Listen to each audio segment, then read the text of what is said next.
이준석 후보.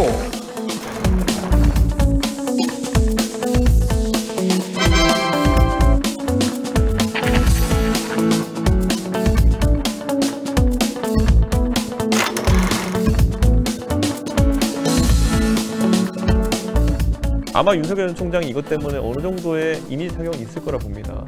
하지만 그게 연자로 인해 가지고 본인이 정치를 그만둘 정도냐에 대해 가지고는 저는 아니라고 봅니다. 남들이 전부 다 우리 경험해봤던 이래 이랬을 때 아닌 것 같은데 이렇게 하는 게 이제 싸가지로는 요체인 것 같은데 저는 이거는 뭐 자신감이죠. 할당제 담론 때문에 여성들이 떠나갔다는 주장은 저는 그렇게 동의하지 않는데요. 여성과 남성이 있을 때 할당제 담론을 가장 강하게 받아들였던 게 남성인데 남성들이 확 올라간 거지 여성들이 떨어지거나 이런 추이는 발생하지 않습니다. 지금 지식이 더 약해지기 전에 프로그래머로서의 업적을 한번 크게 내보고 싶은 생각이 있어요. 기업을 크게 한번 일으켜보고 싶고 뭐 이런 것들이 저한테 존재하거든요. 대통령에 도전하기 위한 노력을 하지 않더라도 제가 성공적으로 당대표직을 마무리하면은 항상 언급은 한동안 될 거예요.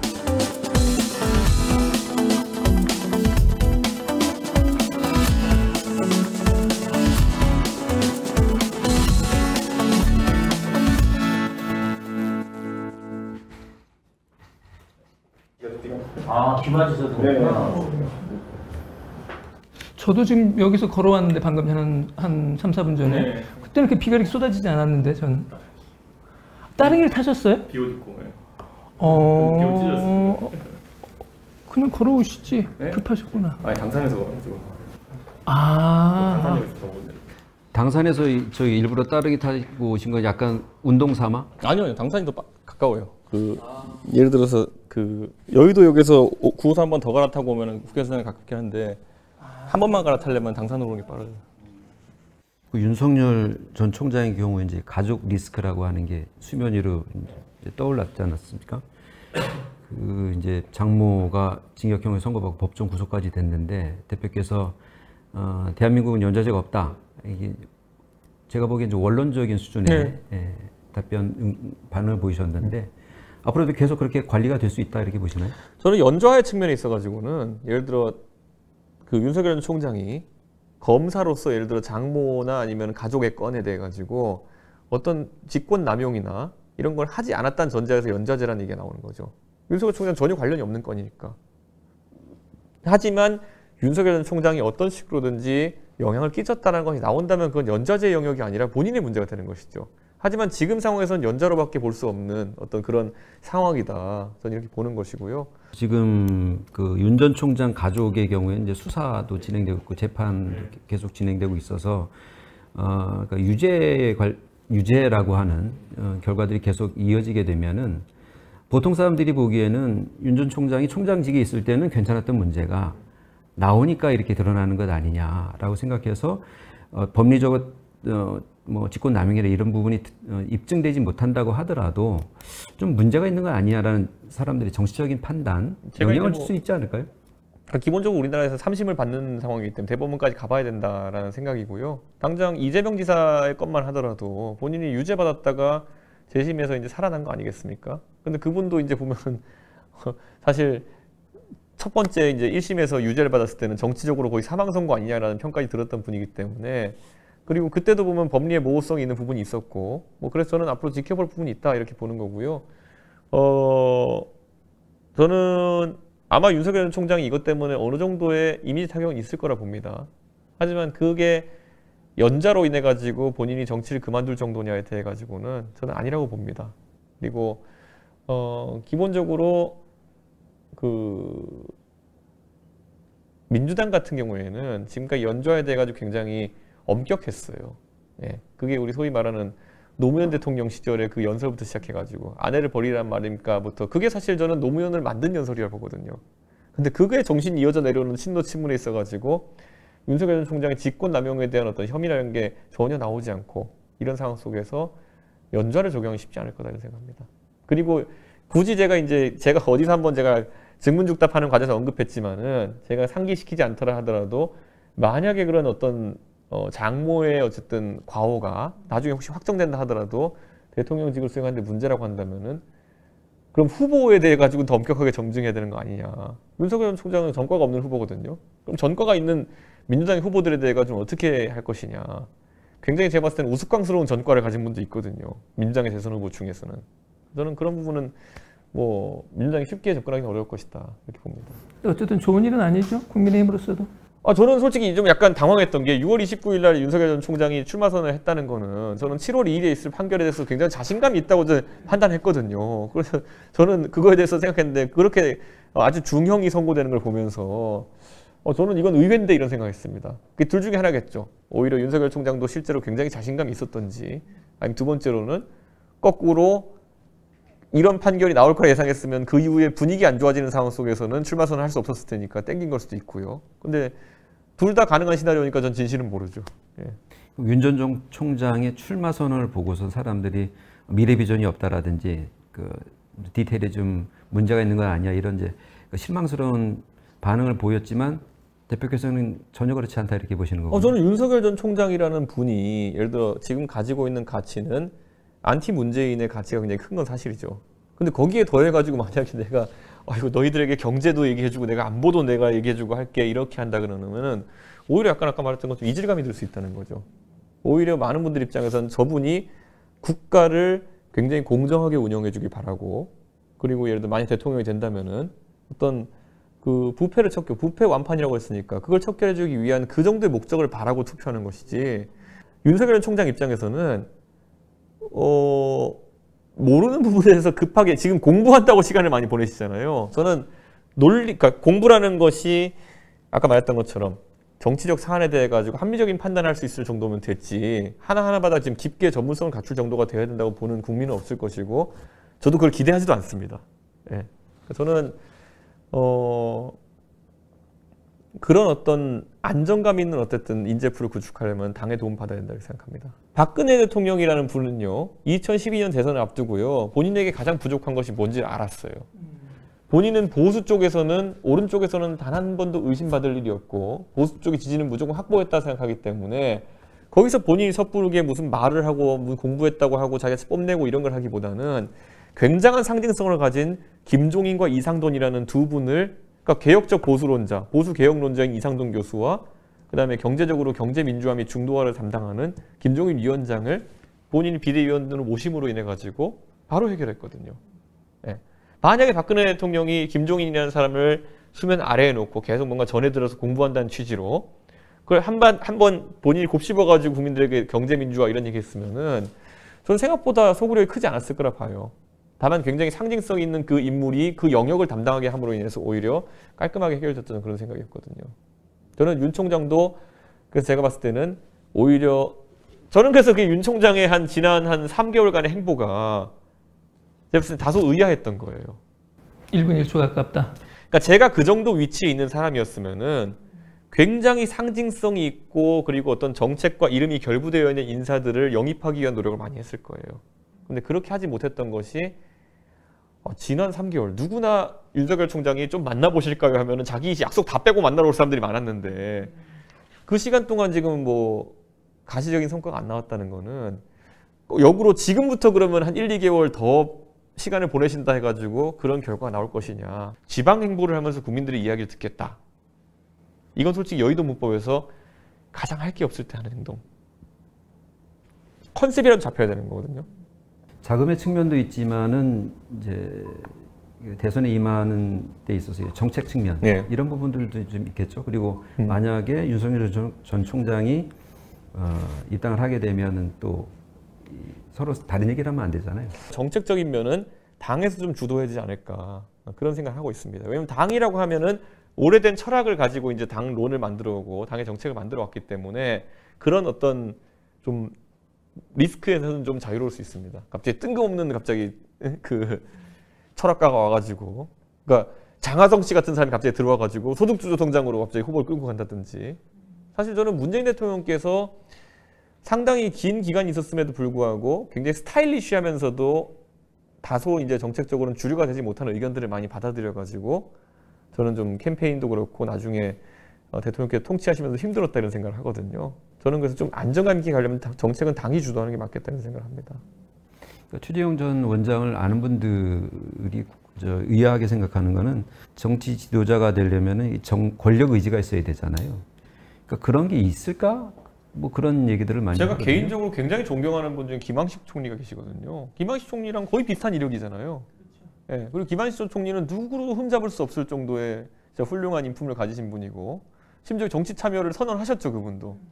그래서 서울시장 선거에 나가셨죠. 다만 정몽준 대표님께 지긴 했지만은 저는 그 김항식 전 총리님의 어떤 훌륭한 그 앞에 공무원으로서의 커리어와 선출직 공직자에 도전하는 김항식 총리의 커리어는 좀 달랐다 이렇게 보고요. 김 총리께서도 고민을 마치셨지만은 2번 단계에서 좀 약간 약함을 드러내시면서 기대했던 성과를 내지 못하신 케이스인데 저는 최재형 원장께서도 좀 그 너무 김항식 총리께 연상돼가지고 예. 다만 김 총리님은 이제 오히려 총리를 하시면서 국정 전반을 보셨음에도 불구하고 2단계에서 약간 좀 고민하셨기 때문에 전 그 부분은 약간 솔직히 말하면은 걱정됩니다. 예. 김 총리님하고 너무 그 미담이라든지 인품이라든지에 대한 평가가 비슷하고 감사원을 더 하셨고 그리고 김 총리님은 거기에 더해가지고 총리까지 성공적으로 수행하신 뒤였는데도 2단계에서 약간 약점을 노출하셨으니까요. 예. 그런 생각이 듭니다.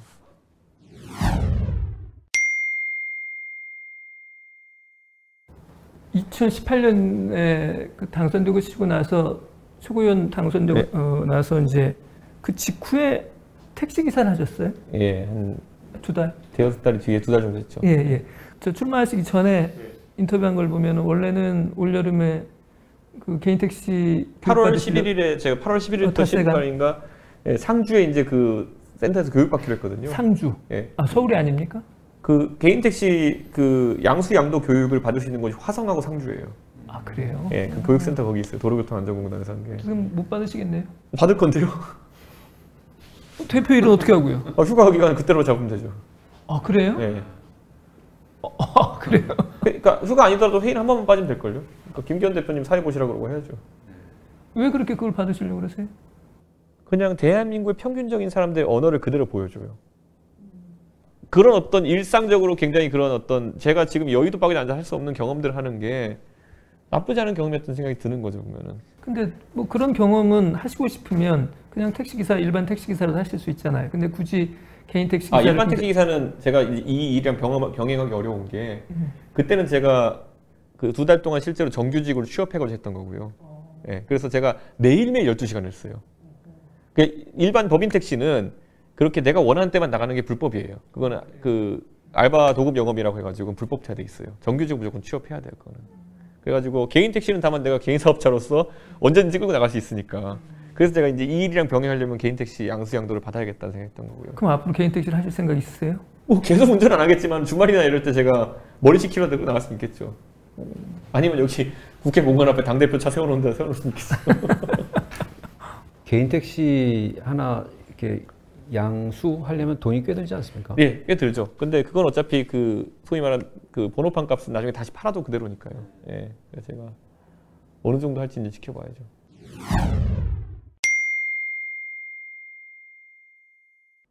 그 방송에 대해서 어떻게 생각하시는지 궁금한데 그 초기에 그러니까 2012년에 이제 비대위원 그만두시고 TVN이나 이런 이제 예능 프로그램 좀 출연하시고 그 즈음에 하신 말씀이 내가 PD 작가들하고 좀 밥을 같이 많이 먹는 건 나중에 내가 정치를 전업으로 하게 될지 모르는데 그때 도움이 되기 위해서 나는 방송을 열심히 한다 이런 취지로 얘기하신 적이 있어요.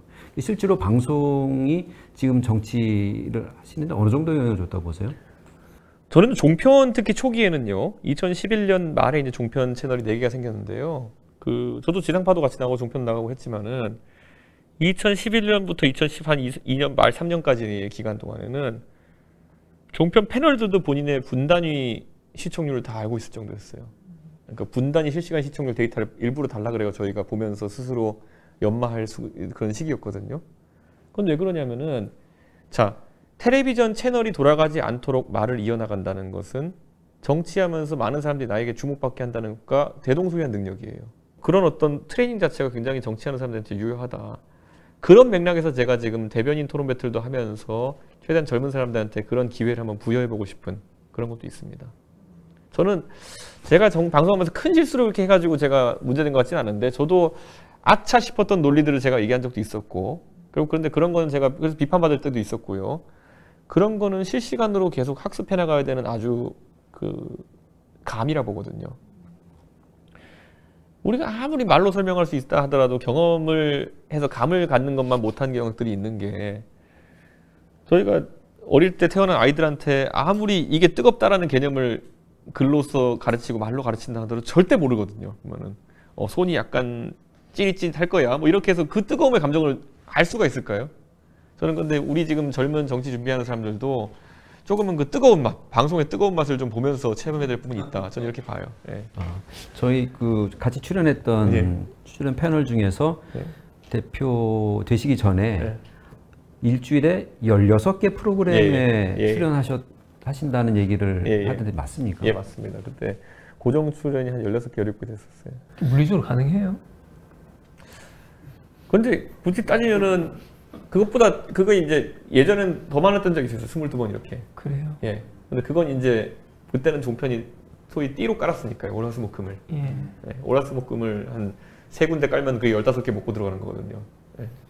어떤 사안에 대해서 아침에 이렇게 얘기했는데 저녁까지 이게 유지됩니까? 아니면은 같이 얘기를 하는 과정에서 뭐 더 좋은 의견이 반영되기도 하고 수정도 되고 그러니까 그런 부분들이 정치하는 데 도움이 되는 건가요? 종편 패널들이 보통 경험하는 그런 그 하루가 월요일쯤에는 대충 눈치 보면서 아무 말이나 하고, 예, 점심 때쯤 가가지고 아침에 반응 좋았던 것도 하고 저녁 때쯤 되면 완벽한 논리를 구사하죠. 이제.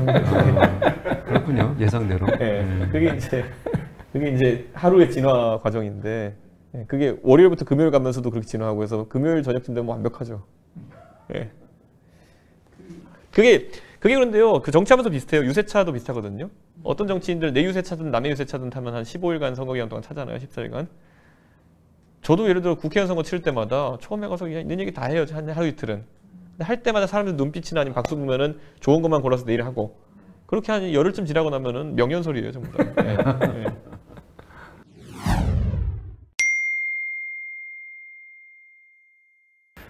예. 배분하는 사람들. 예. 페나사를 예. 왜 하셨어요? 그게 이제 어려운 친구들 네. 수업 교육 도와주는 거잖아요. 네. 그러면 그 일을 한 이유가 이제 그 병역 네. 뭐 대신하실 때 네. 이제 하셨다고 하는 걸 이제 봤는데, 굳이 어려운 친구들에게 이렇게 주목했다고 하는 점에서는 어려운 사람들에 대한 그 어떤 그 전부터의 어떤 관심이나 이런 게 있었습니까, 특별히? 저는 제가 선의에서 시작한 건 아닌 것 같아요. 그러니까 뭐냐면 저는 그때 이제 제가 책에 썼지만 제 직전에 싸이 씨가 이제 그 병역하다가 영리 활동 같이 했다는 이유만으로 이제 군대 가고, 저는 그래서 영리 활동을 하겠다는 생각이 없었어요. 보통 산업기능요원 하면은 그 공부 잘하는 친구들 같은 경우는 주말에 과외도 하고 이러거든요. 저는 제가 살면서 과외를 해본 적이 없어요. 네. 왜냐면 그거는 이제 하버드 나왔다 그러면은 그 서울학교에 하버드라 그러면 과외 가격은 대한민국 탑이거든요. 네, 그래서 막 1시간에 100만 원, 200만 원 하는 친구들이 있었어요. 근데 그 영역은 안 건드렸고, 저는 제가 돈 받고 사람들한테 지식을 가르치는 걸 되게 싫어해요. 네.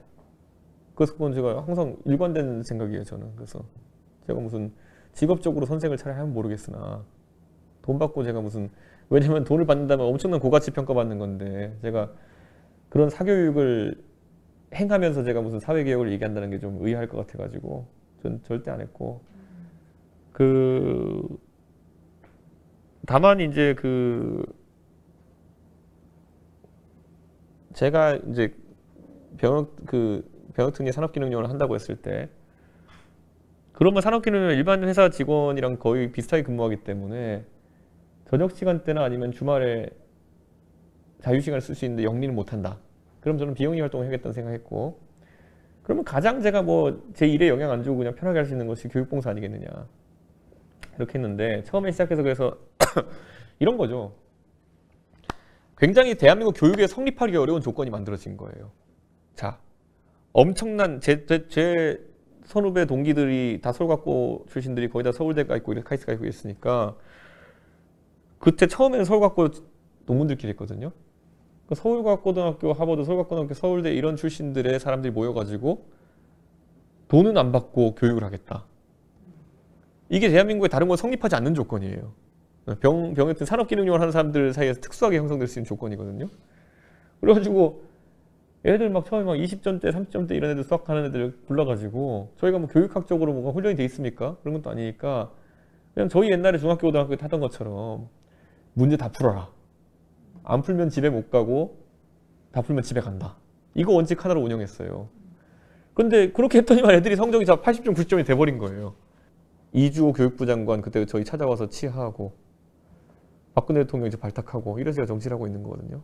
정치적으로 제가 만약에 교육 정책에 대해 가지고 제가 만약에 판단을 하고 정책화하고 제가 뭔가 밀어붙일 수 있는 힘이 생긴다면은 저는 대한민국의 어떤 중학생이라 할지라도 진짜 어떤 장애의 영역까지 갈 정도로까지 학습 능력이 떨어져가지고 특수교육을 받아야 되는 상황이 아니라 그러면은 저는 그 학생이 연립방 정식을 모르고 중학교를 걸어 나간다는 걸 용납할 수가 없어요. 저는 그거를. 만약에 연립방 정식을 모른다는 거는 미지수 X를 모른다는 얘기가 비슷한 것이거든요. 아이들 가르쳐 보면요, 미지수 X의 개념 모르는 애 굉장히 많아요. 근데 걔네가 중학교, 고등학교 거쳐가 나중에 고등학교 때까지 그냥 꺼다 놓은 보릿자루처럼 책상에 앉혀놓는 게 과연 효율적인 것이냐. X를 모르는 녀석이 어떻게 고등학교 3학년 때 수학을 한다고 할 수 있겠습니까? 근데 우린 그걸 지금 하고 있거든요. 그리고 다 졸업시켜주거든요. 개근만 하면은. 이건 애초에 우리가 거의 교육을 방치한 거지 교육을 제대로 하고 있는 게 아니에요. 네. 저는 그래서 그게 이제 미국 같은 데서는 일제 성취도 평가 같은 걸 보잖아요. 보면은.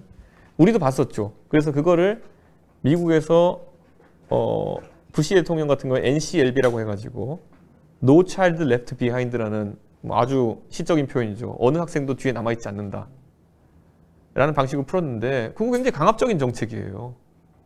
그럼 저는 그렇게 안 하면은 제 생각에 우리는 이미 사회 출발선에 많은 아이들을 배제하고 세우는 것이다. 저는 그렇게 생각해요. 그래서 저는 그거 시급하다 이렇게 생각합니다. 저는 우리 당의 대선 후보가 누가 되든지 저는 이거 붙들고 앉아가지고 낙오 방지법 하자고 계속 얘기할 것 같아요. 저는. 비대위원 그만두시 초기에 네. 이제 정치할 거냐라는 질문에 손사래를 치시면서 뭐 선출직이라면 교육감 내가 한번 생각해 볼 수 있겠다는 얘기도 하셨고 사립형 과학고를 세워서 이사장으로 교육을 해보고 싶다는 얘기를 하셨는데 그 생각 여전히 있으신가요? 좀 바뀌셨나요? 저는 그때는 머릿속에 교육밖에 안 들었던 시절이라 가지고요. 저는 그때 제가 정치를 하게 된 이유도 아니 우리 애들이 진짜 보면 얘네가 완전 그 아까 말했듯이 사회 나락으로 가는 애들이 있는데 그때 제가 가장 꽂혔던 친구들이 고아원에 있던 친구들. 그러니까 그 애들을 가르치면서 저의 사회복지에 대한 관점 자체가 완전히 바뀌어버렸어요. 제가 가르친 제자들이요. 가끔가다 그 수업을 받으러 와가지고 그 선생님 저 오늘 일어서서 수업 받으면 안 돼요. 그래요. 뭔 헛소리냐. 우리 2시간 동안 수업해야 되는데 이제. 그러면 또 좀 앉아있으라고 이상한 소리 하고 있어. 그러면은 고아원에 있는 친구였는데 어제 상급생한테 엄청 맞아가지고 엉덩이 앉아있을 수가 없다는 거예요. 근데 제가 그걸 보고 이제 너무 놀라가지고 야, 이 도대체 내가 그 기관 이름 될 수 있겠지만 그 논란이 있으면 안 되겠는데 아니 거기에 제가 사이트 들어가 봤더니 맨날 무슨 뭐 기업체에서 가가지고 뭐 쌀이랑 라면 갖다 주고 이렇게 하는 그런 곳이었는데 정작 애들 관리는 상급생들한테 니네가 알아서 아래 애들 관리해라 이래가지고 그냥 두둑이 패는 방식이었던 거예요. 저는 그거 굉장히 꽂혀 있었고 지금도 꽂혀 있어요. 왜냐면은 그 우리가 그냥 그 사회복지에 대해 가지고 그런 허술한 관점을 가지고 근데 걔네는 제가 봤을 때는 걔가 중3 때까지 가르쳤는데 그냥 거기서 어떻게 삶을 시작하라고 해야 될지가 막막하더라니까요. 우리가 뭐 그 친구가 나중에 청년수당을 준다 해가지고 그 친구가 사회복귀할 수 있겠습니까? 그거는. 저는 그래서 그 기회평등이라는 거에서 굉장히 꽂힐 수밖에 없었던 게요. 나중에 결과 보정이요. 웃기는 소리라는 생각이 드는 거예요. 예.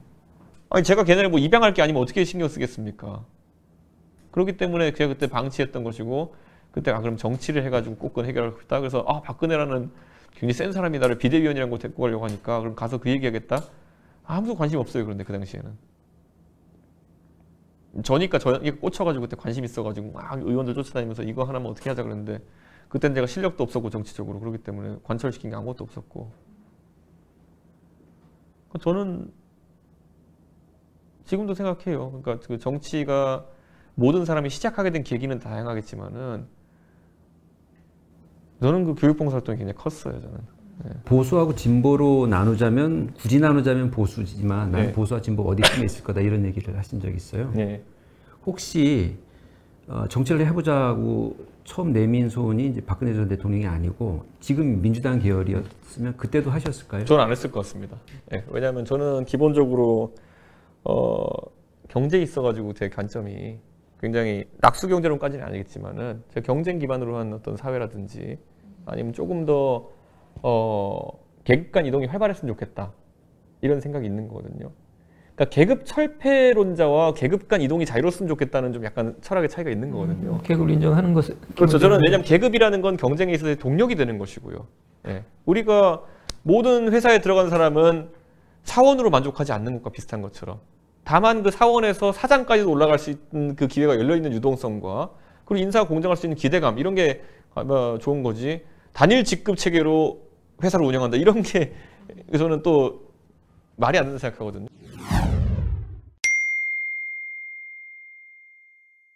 엘리트주의에 대한 어떤 자부심 같은 것들도 이렇게 이런 데서 말씀하셨던 것도 기억이 나고 그래요. 근데 저는 엘리트주의라고 하는 게 당연히 어떤 한 사회를 이끌어가는 사람들이 가져야 될 당당한 자부심일 수 있다고 생각합니다. 그런데 또 한편으로는 그에 대한 거부감을 갖는 사람들도 상당수 있잖아요. 우리 사회 같은 경우도 보면요. 남들보다 조금 앞서서 고민할 수 있는 사람이 필요하고 그 사람들이 저는 엘리트로서 어느 정도 대접받을 필요도 있다 이런 생각을 해요. 네, 저는 그런 엘리트주의까지 엘리트 우선주의까지는 아니겠지만은 엘리트들이 기여한 영역이 있다라는 걸 인정해야 되는 것이 아닌가. 특히 이공계나 과학의 영역에서는 이게 굉장히 크고요. 예, 저는 정치나 이런 영역에 있어서도 진짜 뭐 국가의 세비를 받고 일하는 공직자라고 한다든지 그러면은 조금은 엘리트주의적인 관점에서 자기 노력을 해야 된다. 그러니까 엘리트주의라는 것이 군림하기 위해서가 아니라 저는 그걸 정당화하고 노력하기 위한 관점에서의 어쨌든 주의가 필요하다. 거꾸로 국민들이 우리가 엘리트니까 너 위에 군림해 이런 게 아니라 그게 그쪽에서 얘기가 나오는 것이 아니라 당신들이 우리의 엘리트가 되어가지고 우리에게 때로는 오더를 때로는 어쨌든 뭔가 방향성을 제시할 때는 당신들의 엘리트가 되어라라는 거죠 보면은. 그러니까 그게 오히려 국민들이 해야 될 말이라는 거죠 제가 봤을 때는. 당신들이 우리 세금으로 월급 받고 싶고 우리에게 권한을 행사하고 싶으면 당신들이 엘리트가 되어야 된다는 것이고 저는 그게 책무라고 봐요. 자기들이 엘리트성을 띌 것이. 그게 어느 정도 공화주의의 관점에서도 그런 어떤 공무 담임의 어떤 영역에 대해 가지고 바라보는 관점이기도 한데 저는 누군가가 왕을 대신해서 공화국의 지도자를 통치한다고 하는 건 그만큼 학습하고 그만큼 본인 노력할 의무를 부여해야 된다는 생각을 하는 거거든요. 저는 그래서 제가 공직 후보자 자격 시험도 마찬가지주의의 관점이거든요. 당신들이 우리 동네를 대표하는 구의원이 되고 싶으면은 적어도 우리 구에 있는 다른 사람들보다는 엘리트성을 띄워줬으면 좋겠다는 거거든요. 좀 전에 공화주의 얘기를 하셔가지고 네. 그 스스로의 성향에 대해서 설명하실 때 네. 나는 합리주의자고 네. 또 보통 뭐 자유주의 우파 이런 얘기를 하는데 난 자유주의자라기보다는 공화주의자다 이런 얘기를 하셨어요. 네. 그렇게 강조하신 이유는 어디에 있습니까? 저는 기본적으로 아까 엘리트주의의 이면에는 전부 다 결국에는 그 공동체를 강조한 측면이 있다 이렇게 보고요. 그 안에서 본인의 책임성, 책무성 이런 것들이 많이 강조된다 보거든요. 저는 완전히 개인주의, 자유주의 같은 경우에는 개인의 책임과 책무까지도 일정 부분 부정하는 경우가 있습니다. 나는 나의 요에서 끝나는 경우가 있거든요. 저는 그것에 비해서는 조금 더 공동체나 집단적 가치를 추구한다는 의미가 저는 제가 지향하는 지점이다 이렇게 좀 봅니다. 교육, 경제, 안보 이 부분이 옛날에는 보수가 셌는데 네. 진보 정권이 들어서면서 이 부분을 좀 정비해야 된다는 예. 얘기 2019년에 하셨어요. 예. 최근에도 하고 계시는데 네. 이 교육, 경제, 안보의 어떤 새로운 정책 패러다임을 대표 계시는 동안에 만드실 겁니까? 그러니까 정강 정책에 어떻게 반영하실 건가요? 저는 정강 정책까지 반영시키는 게 목표고요. 다만 이거는 굉장히 개인적인 주장들이기 때문에 경쟁을 강화시키는 교육관이라든지 책임교육제라든지 아니면은 경제에 있어서도 제가 봤을 때는 규제를 상당히 줄이고 경쟁 강화하는 것들 뭐 그다음 안보에 있어가지고 상호주의 안보 뭐 이런 것들은 제가 그래서 북한의 체제 자체를 거의 뭐 저는 하나도 건질 거 없다는 발언을 제가 했었는데 저는 그건 북한은 절대 우위를 강조하는 건데 이런 관점 자체는 정강 정책이라는 굉장히 보편적으로 받아들여야 되는 그런 독트린에 넣으려 그러면은 어느 정도 마사지는 돼야겠죠. 대표께서 말씀하실 때 스스로를 이렇게 지칭하면서 걔 싸가지 없는 애 뭐 이런 얘기 하셨고 2012년 TVN 출연하셨을 때 보면 남자로서 매력이 뭐냐 싸가지 없어? 뭐 이렇게 말씀하셨어요. 왜 스스로 왜 그렇게 지칭하시죠? 저는 싸가지론에 있어가지고 제가 그렇게 무슨 싸가지 없는 얘기를 했는지는 잘 모르겠지만은 그 싸가지론이라는 것이 보통 의미하는 바가 오냐오냐 안 하는 거라고 좀 받아들이거든요. 저는 근데 그 맥락에서는 아까 제가 말했듯이 저는 그게 자만감일 수도 있고 자신감일 수도 있겠지만은 제가 정치로 다른 사람보다 성공하기 위해서는 다른 사람보다 판단력이 좋아야 될 거 아니냐. 그게 보통 저에게 강요하거나 아니면 조언을 하는 기성세대에 대한 부정이겠죠. 그런 그분들 판단력에 비해서 제가 낮다고 생각하는 걸 테니까 그게 싸가지로는 요체가 되겠죠. 보통 보면은 남들이 전부 다 우리 경험해봤던 일에 이랬을 때 아닌 것 같은데 이렇게 하는 게 이제 싸가지로는 요체인 것 같은데 저는 이거는 뭐 자신감이죠. 제가 봤을 때는. 그러니까 겸손과 절제가 좀 과하다 이런 얘기도 하신 적 있어요? 그 정치인들이 프로야구 선수가 된다고 했을 때 예? 프로야구 선수가 선배한테는 후배가 그러면 변화구 던지면 안 된다 이런 룰이 있으면 이게 무슨 야구입니까? 저는 정치권에는 다 들어오기로 한 이상 그거는 정치권에서는 계급장 떼고 붙어야 되는 것이고 제 후배라든지 저보다 나이 젊은 사람들이 그렇게 한다고 저는 전혀 그 거리낌이 없습니다. 최근에 어떤 정치권에서 그 국민의힘의 어떤 인사가 이준석 바람에 대해서 좋은 바람이긴 한데 스산한 바람이다 이런 얘기를 그러니까 어떤 온기가 이렇게 잘 느껴지지 않는다 이런 취지인 것 같은데 그런 부분에 대해서는 괴념치 않으시나요? 왜 스산하겠습니까? 그게 지금까지 많은 정성적인 판단으로 이루어졌던 것들에 대해서 정량적인 판단을 도입하고 그리고 또 인간관계에 있어가지고도 형님 동생과 좋은 게 좋은 거지 하던 것들을 걷어내고 정당 내부의 블라인드라든지 여러 가지 다른 개념을 도입하기 시작하니까 굉장히 부담이 가겠죠. 저는 그걸 이해하면서도 하지만 거스를 수는 없다는 생각을 합니다. 네, 이런 새로운 조류를. 이전 정치의 틀인지 모르겠습니다만 정치라고 하는 게 세하고 명분이잖아요. 명분이라든지 기술, 실력 이런 부분에 대해서는 우위가 있다고 생각하고 근데 이제 세를 만들어 나가는 부분도 있지 않습니까? 그런 부분에 대해서는 어떻게 생각하고 계세요? 저는 그 세라는 것이 예를 들어 우리 당에 세가 있다고 하는 분들 저는 동원할 수 있는 게 60대 이상이거든요. 다음 행사 가면 전부 다 60대 이상 와가지고 이제 뭐 깃발 흔들고 있고 이런 건데 저는 그 세라는 것이 다른 형태로 존재할 수도 있다는 걸 가치와 철학에 따라서 이제 묶인 어떤 세가 막걸리 먹여서 만든 새보다 훨씬 더 크다는 것, 더 견고하다는 걸 좀 느꼈으면 좋겠습니다. 그거는. 이번 전당대회에서 솔직히 말하면은 조직선거, 동원선거의 가능성이 차단되니까 그 말은 뭐냐면 전당대회장이 와서 투표 안 하잖아요. 그럼 버스로 실현하라고 이런 게 안 되잖아요. 의미가 없잖아요. 바로 다 모바일 투표 이렇게 하고 하니까 그 세에 기반한 조직 정치하려고 했던 정치인들이 몰락한 것처럼 또 거꾸로 말하면 젊은 대표는 제가 되고 여성은 그런 어떤 조직 선거나 아니면 막걸리 선거 문화에 익숙하지 않은 여성들이 이번에 4명 중에 3명이 최고인이 됐잖아요. 저는 지금까지의 여성 정치나 청년 정치 이런 것들이 마이너리그로 갈 수밖에 없었던 거는 룰이 이상해서 그랬던 거죠, 보면은. 지금 말씀하신 이번 전당대회 결과와 관련해서 이제 코로나라고 하는 객관적인 조건이 있었고 또 총선 참패라고 하는 정치적인 배경이 있지 않습니까? 근데 이런 부분들이 크게 이제 작용을 했을 텐데, 근데 이 코로나가 이제 극복이 되고 또 대선에서 만약 국민의힘에서 좋은 결과 나오죠. 하면 옛날 그러니까 사람들 오프라인에서 만나고 조직 만들고 이런 식으로 돌아갈 거 아니에요? 그걸 불가역적으로 돌아가지 않도록 만든 게 이제 사실 당원 배가 운동이죠. 당원들 중에서 지금 이제 이런 어떤 새로운 방식의 선거에 너무 공감해가지고 당원 가입한 사람들은 나중에 누군가 그들에게 막걸리를 사려고 해도 모이지도 않을 것이고요. 조직 선거를 한다 해도 귀찮게 생각할 겁니다. 네. 19대 총선 때 네. 당시 도봉갑의 현역 신지우 의원이 있을 때 네. 민주통합당의 인재군 후보니까 고 김근태 전 의원의 부인이시죠. 네. 이 출마를 한다고 하니까 무공천하면 좋겠다. 네. 김근태 전 의원의 어떤 고문에 대한 어떤 유감 표명하지 못한 상태에서 이런 얘기를 하신 적이 있어요. 저는 김근태 그 당시 김근태 의원에 대해 가지고는 굉장히 좀 좋게 생각하고 있었고요.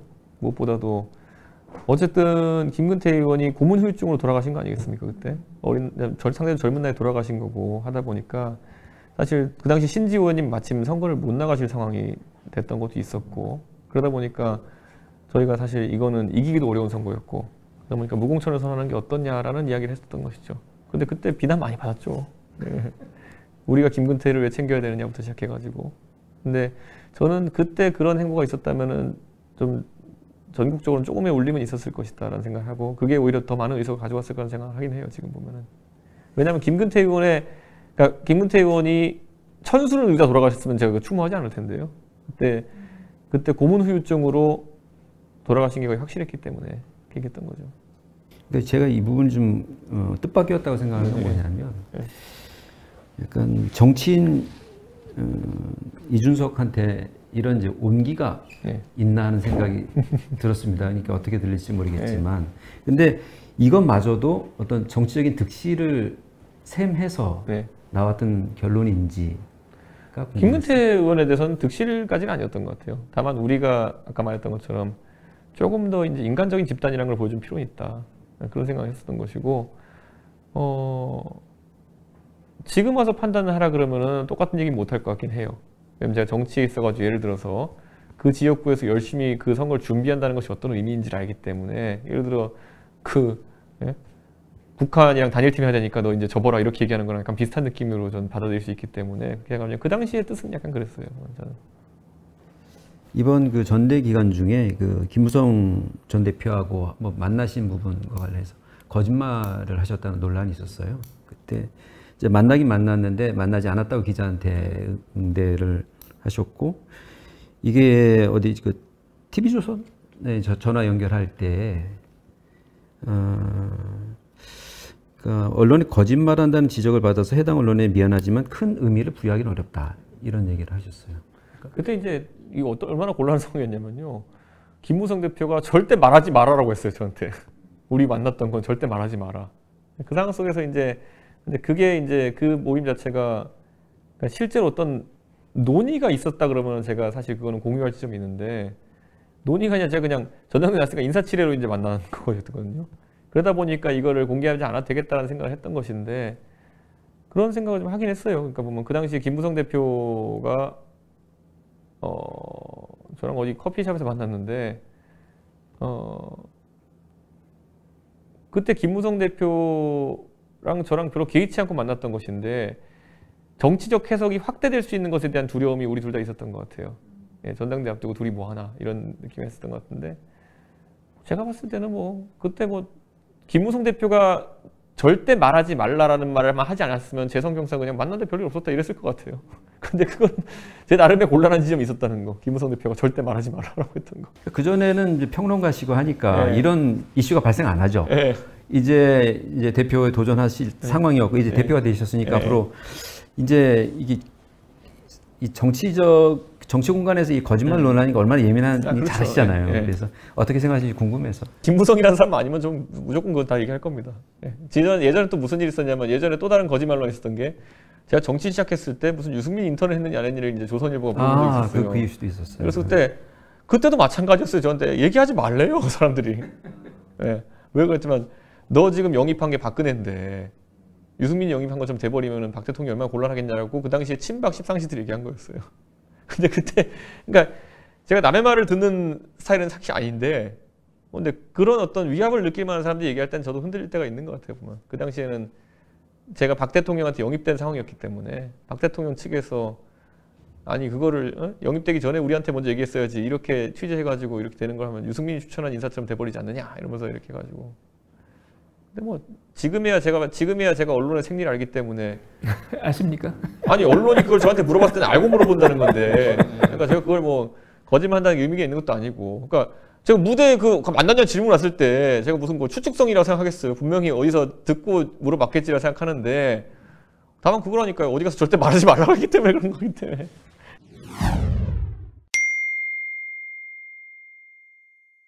그러니까 20대에 주목을 해야 된다. 새로운 유권자로서 보수 진영에서 획득해야 되는 세대는 이때다.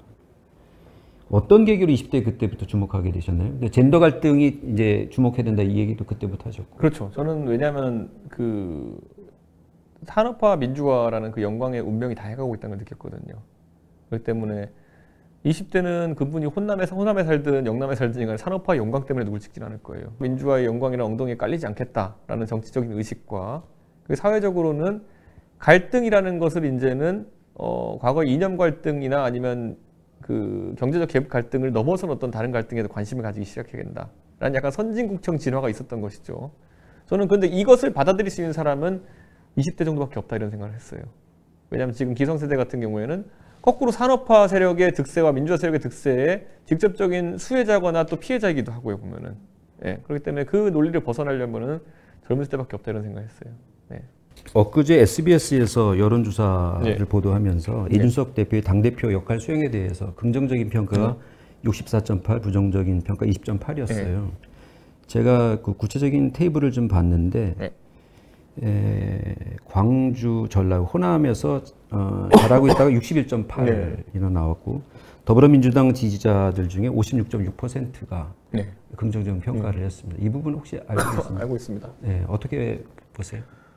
저는 호남에 있어가지고도요. 저는 대구에서 많은 사람들이 이제 그 뭐랄까요, 좀 잘못된 관점을 갖고 있었던 것이 대구에서 대구 사람들의 지지를 받으려면은 박근혜 탄핵에 대해 가지고 굉장히 그 부정적으로 이야기해야 된다. 탄핵은 잘못되었다라는 이야기를 해야 된다. 이런 것도 선입견이었고요. 대구에 가면 당연히 박정희 대통령 생가를 가야 된다. 이런 것도 전 선입견이었다. 이렇게 보는 것이고요. 저는 광주나 아니면 호남에 대해서도 마찬가지라 봅니다. 호남이나 광주의 지지를 얻으려면은 이렇게 해야 돼. 또는 계속 5.18 문제에 대해서만 언급해야 돼. 이런 관점을 탈피하는 게 중요하다.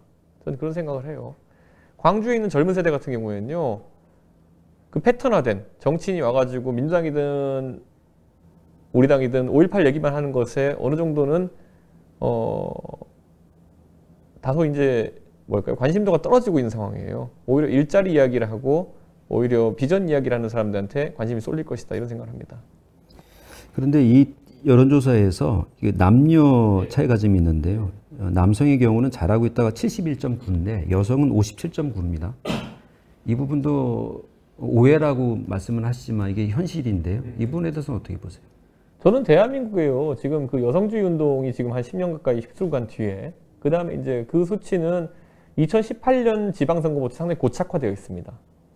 지금 이번에 오세훈 시장이 72.5% 20대 남자 지지받고 여자한테 40% 받았다 그래가지고 이게 이번 선거부터 드러난 현상이라고 보는 분도 있는데 아닙니다. 2018년 선거 때부터 한 20% 가까이 되는 지지율 격차가 났었거든요.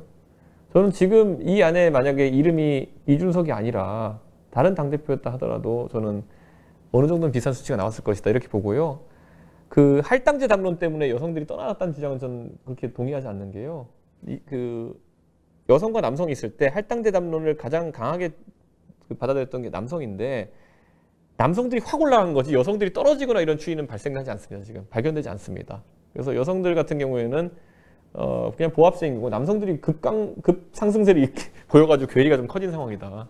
저희가 보는 데이터는 그렇습니다. 19대 총선에서 그 비례대표가 지금 남녀 5대5로 보통 하고 있는데 이게 이제 홀수 여성, 짝수 남성 이거를 바꿔서 짝수에도 여성을 해서 8대2 정도로 해서 여성을 더 많이 공천해보자 이런 주장을 하셨어요. 최근에 주장하고 이게 양립하는 것인가요?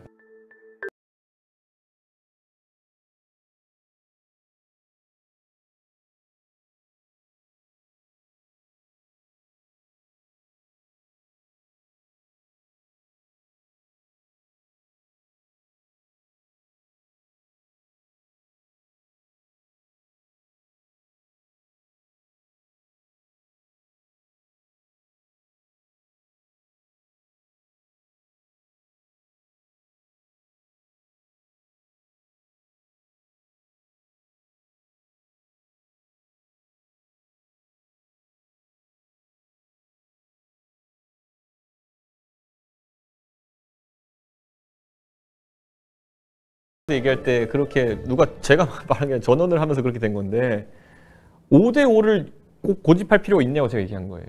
그 말은 뭐냐면 이번에도 토론 배틀 하면서 남자가 잘하면 남자 전부 다 나와도 되는 것이고 여자가 잘하면 여자 전부 다 되는 것이고 그거는 그 안에 비율을 정해놓을 필요가 있느냐.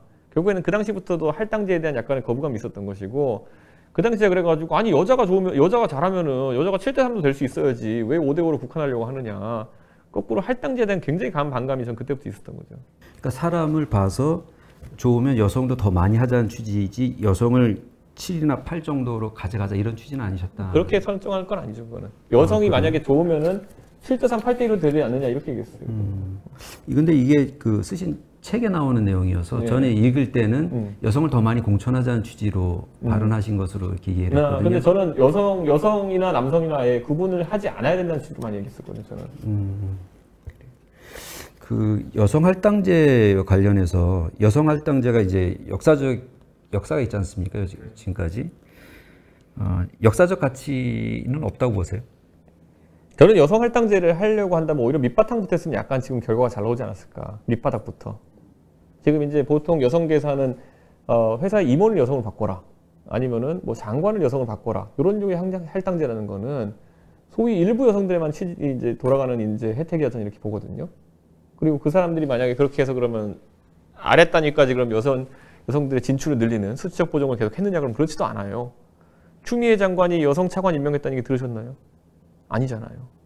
여성 국장 임명했다는 얘기 들으셨나요? 아니거든요. 저는 그게 그냥 개인의 박근혜 대통령이 대통령 된 건 할당제가 아니지만 그래도 대통령 되신 다음에 오히려 여성 뭐 이렇게 막 등용하려고 움직이신 부분은 적거든요. 제가 봤을 때는. 지난번에 외교부 얘기하신 적 있습니다. 그러니까 지금 공무원 선발할 때 특정성이 일정 비율 넘지 못하도록 돼 있어서 지금 외교부 같은 경우는 오히려 그 혜택이랄까요? 그 남성이 여성들이 워낙 많이 뽑히고 있기 때문에 남성들이 그 제도에 의해서 점수가 좀 모자라도 저는 그거 자체가 굉장히 잘못됐다 봐요. 그러니까. 그게 잘못됐다고. 저는 지금 우리나라가 이제 실력만으로 다 뽑아도 크게 무리 없는 상황 속에서 굳이 남성 외교관이 필요한 이유가 뭐냐, 여성 외교관이 필요한 이유가 뭐냐, 그거는 제 생각에는 양성평등 채용 목표제에 따라 가지고 굉장히 기계적으로 잘못 전형되고 있는 것이다. 저는 이렇게 보고요. 저는 이런 생각해요. 그 남녀가 무의미한 경쟁을 하는 공간들도 있어요. 예를 들어서 100m 달리기 하는데 남녀가 같이 뛰어라 하면 무의미한 경쟁이거든요. 근데 유의미한 경쟁이 되는 공간에서는 경쟁을 하고 그 결과가 다소 뭐 수치적으로 성평등이 이루어지지 않았다 하더라도 그건 받아들여야 된다 이렇게 보는 거죠. 홍콩 시위에 참석을 하셨는데 그러면서 그 일본에 대해서는 명분론하고 중국에 대해서는 현 정부가 그 실리를 따지는 것은 앞뒤가 안 맞는다 이런 얘기를 하셨거든요. 근데 혹시 집권을 하게 되면 여전히 그럴 수 있을까요? 저는 그 중국에 대해 가지고 우리가 지금 뭐 사이가 좋았을 때도 있고 나빴을 때도 있지만은 결국엔 중국은 본인들의 인권 문제라든지 아니면 본인들의 국제사회에서 질서 내에서의 역할이라든지 이런 거 얘기할 때 되게 싫어하거든요. 근데 저는 중국도 궁극적인 방향 그쪽으로 갈 수밖에 없다라고 보는 것이거든요. 그들의 국가로서의 어떤 책임이라든지 아니면 공동체 구성원으로서의 의무라든지 이런 것들 얘기할 수밖에 없는 것인데 그걸 두려워할 이유가 있을까요, 저희가? 오히려 거꾸로 무역이라든지 여러 면에서 지렛대가 될 수 있는 부분 될 수 있거든요. 물론 미국같이 맹렬하게 이렇게 군사력까지 동원해가지고 압박하고 이런 건 아니겠지만은 저는 충분히 해봄직한 그리고 우리랑 중국 간에 다양한 상품에 있어가지고 경쟁 관계도 형성되어 있기 때문에 저는 그런 지적재산권이나 아니면 인권 문제나 이런 것들을 통해 가지고 그 유리한 지점 만드는 것도 외교의 일환이다 이렇게 봅니다. 이번 전대 막바지에 그 국민의힘 의원들 그 토지 투기 여부에 대해서 어디에 맡길 거냐 하는 게 논란이 됐을 때 후보 시절에 그 경실련 같은 외부기관 얘기를 하신 적이 있어요. 그래서 저는 그러니까 이준석 대표 지금 취임하시고 난 다음에 별로 어려운 일이 없으셨죠. 최근 한 달 동안에. 근데 이제 앞으로 그런 일들이 생길 텐데 그때 그 입장에 대해서는 조금 뜻밖이었거든요. 왜냐하면 이준석이라는 분은 이준석이라는 정치인은 실수가 잘 없는 이 정무적 감각이 탁월한 정치인이라고 생각했는데 그때는 이 사람도 틀릴 수 있겠구나. 왜냐면 제 기준에 봤을 때 어떠셨어요? 그때는 저는 사실 경실련 같은 단체도 있지만 원래 제가 하고 싶었던 검찰에 내는 거였거든요. 검찰에 내사를 이제 맡기도록 하는 게 원래 제가 사실 그래서 다른 곳에는 그거 정도까지도 그러니까 민주당보다 덜 엄격하게 받지는 않을 것이다 라는 표현을 제가 썼거든요. 근데 그건 왜냐하면은 권익위라는 기관이 내릴 수 있는 처분이라는 것이 저는 법적으로 어떤 의미인지를 잘 제가 모르겠어서 그런 거였어요. 권익위라는 곳이 애초에 이런 조사라는 것에 전문성이 있는지도 잘 모르겠고 그리고 기본적으로 편향성 시비까지 제가 가고 싶진 않은데 이 사람들이 어떤 판단 내렸을 때 그 다음 처분은 또 당의 영역으로 남기는 것 자체가 저는 되게 이상했거든요. 그래서 검찰이 다루게 되면 검찰이 내사해봐가지고 위법이 있고 이건 혼내야겠다 싶으면 본인들이 기소를 하는 거잖아요. 그러니까 판단 주체와 어쨌든 그거에 대해서 처분 주체가 같이 일치돼 있으니까 제가 좀 신뢰할 수 있을 것 같은데 지난번에 권익위와 그런 민주당 간의 그런 어떤 판단 주체는 권익위이고 그 다음에 거기에 대해서 이제 처분 주체는 이제 민주당이었던 상황이 전 이해가 안 갔던 거예요. 그래서 저는 그걸 좀 일치화시키는 것이 그래도 낫지 않겠느냐. 그래서 그런 처분권을 가진 검찰에 오히려 보내는 것이 옳겠다 이런 생각을 했는데 그거야 뭐 원내 지도부랑 협의해 보면 당연히 검찰에 가는 건 너무하다 이래가지고 지금 제 의견이 이제 제 의견이 좀 잦아든 상태인데 저는 그런 생각을 했거든요. 저희가 만약에 그거를 내사를 부탁해가지고 검찰에서 판단해보게 한다 그러면은 저희가 어떤 판단 받잖아요. 그럼 민주당도 다시 검찰 가야 돼요. 예, 저희보다 덜 엄격한 판단을 받은 것이기 때문에 뭐 그 정도의 되치는 기술은 있어야 되는데 우리 당 의원님들이 좀 그거는 좀 나이브했다. 좀 이런 생각을 하는 거죠. 권익위로 저쪽이 선수를 친 상황 속에서 저는 저희가 만약 검찰의 내사를 받아가지고 뭐 일부 의원들 문제가 될 수도 있었겠죠. 하지만 처분의 어쨌든 부담 자체를 지도부나 아니면 당에 넘기지 않고 검찰로 넘기는 것이 첫 번째요. 두 번째는 민주당도 다시 검증받아야 될 거다. 이건 크죠. 예. 엊그제 그 동생 예. 이제 이재명 네. 지사의 형의 의료 정보를 이제 오빠인 대표님한테 얘기했고 그걸 이제 얘기를 하신 것이 법 위반이다라고 고발이 돼서 조사 이제 수사 대상이 됐는데요. 제가 어디 유튜브 방송 가서 이야기한 걸 갖고 이야기하는 건데요. 네, 위키트리 유튜브 방송 가서 얘기한 걸로 이제 얘기하는 건데요. 그 당시에 지나가는 얘기였기 때문에 제가 정확히 말 못한 게 뭐였냐면은 이재명 그 지사 형님의 의료 정보를 한 게 아니라 이재명 지사의 형이 응급실에 온 상황에서 이재명 지사의 형수가 대기실에서 저희 동생한테 붙잡고 그냥 이런 문자도 온다 이러면서 하소연하던 내용이었기 때문에 의료 정보에 해당하지 않는다는 것이 우선 기본적인 관점이고 두 번째로는 제 동생 그때 정신과 의사가 아니었어요. 왜냐면 그때 인턴 시절이었거든요. 그렇기 때문에 진료 행위를 하지 않았기 때문에 안 되고 그 다음에는 친고죄입니다. 애초에. 예, 그러니까 이 고발 자체는 성립하기 어려운 것인데 물론 제가 거기서 형한테 들은 것처럼 이제 얘기를 했기 때문에 뭐 그걸 갖고 이제 얘기할 수는 있겠지만은 그렇다 해도 친고죄이고 적어도 저는 그 문제에 있어가지고는 뭐 경찰이 어떤 의도로 수사를 하겠다는 건지 모르겠지만은 저는 뭐 수사하고 결과를 빨리 냈으면 좋겠습니다. 일종의 탄압이라고 생각하세요? 아니요, 저는 뭐 제가 항상 얘기했던 것처럼 더 엄격해지는 기준은 다른 사람에게도 적용하면 불만이 없는 겁니다. 예.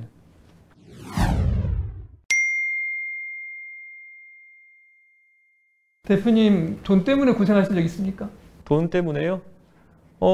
저는 돈 때문에 제가 고생했다기보다는 돈을 벌기 위한 노력을 굉장히 많이 했었죠. 네, 그러니까 왜냐면 저는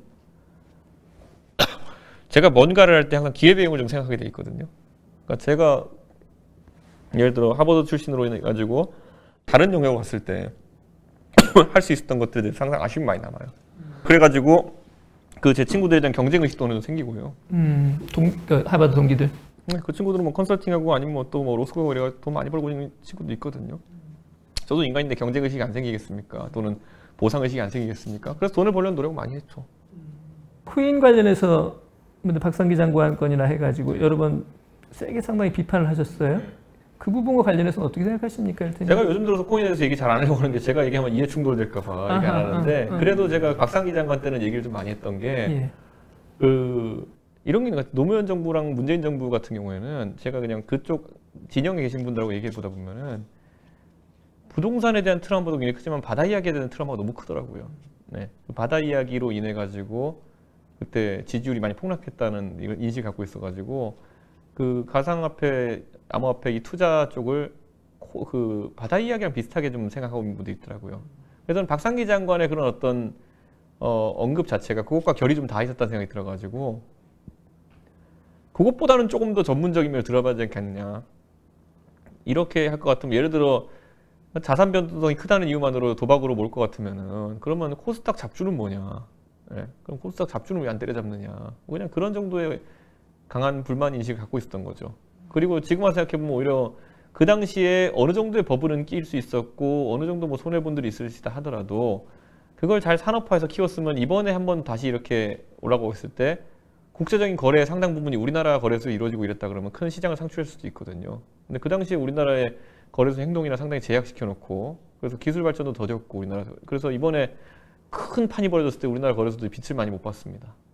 그래서 저는 그런 부분 그거 외에도 보면 그 금융적인 기법을 활용해 가지고 그런 것에 적용할 수도 있기도 하고 아니면은 또 이미 양성화된 영역을 가고 있는 것도 있어요. 예를 들어 제가 유학할 때는 아니었지만 요즘 유학생들 얘기 들어보면은 송금할 때 그걸로 한대요.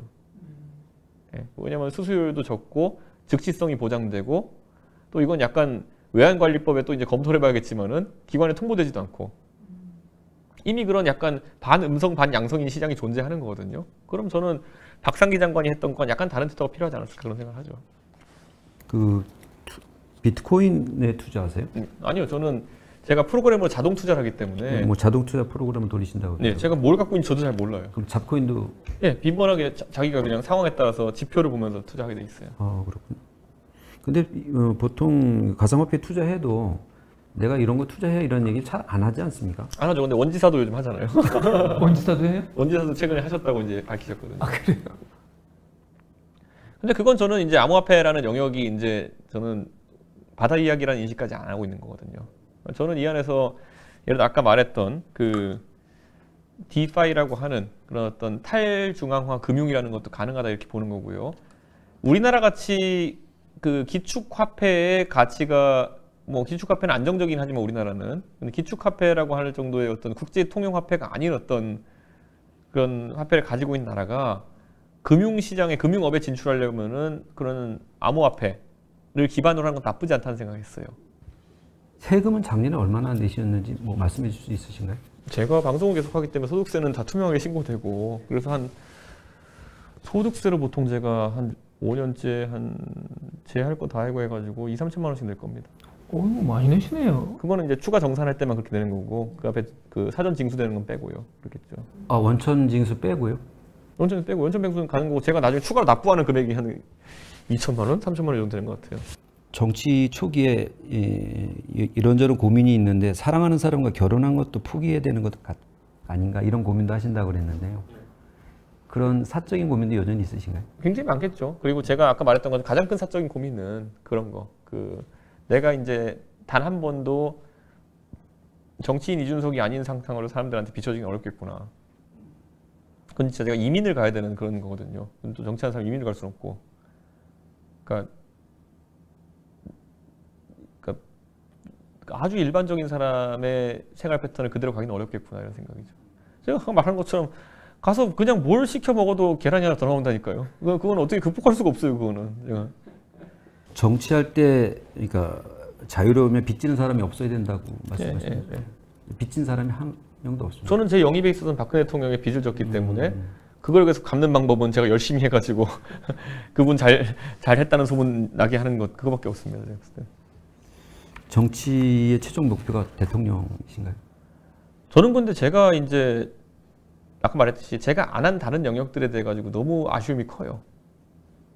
그러니까 물론 이제 정치도 이만큼 했기 때문에 뭔가를 더 도전 안 하면 그 아쉬움이 있겠지만은 저는 제 속된 말 머리가 더 이제 지식이 더 약해지기 전에 프로그래머로서의 업적을 한번 크게 내보고 싶은 생각도 있어요. 그거는. 예. 예를 들어 선후 관계가 있는지 모르겠지만은 제가 오히려 기업을 크게 한번 일으켜보고 싶고 뭐 이런 것들도 저한테 존재하거든요. 근데 그 욕구가 너무 강해지면은 이미 저는 정당 대표를 지냈기 때문에 제가 오만한 생각일지도 모르겠지만은 대통령에 도전하기 위한 노력을 하지 않더라도 제가 성공적으로 당대표직 마무리하면은 항상 언급은 한동안 될 거예요. 그렇기 때문에 저는 그거보다는 제가 오히려 하고 싶으나 하지 못했던 것들에 관심이 너무 많아요.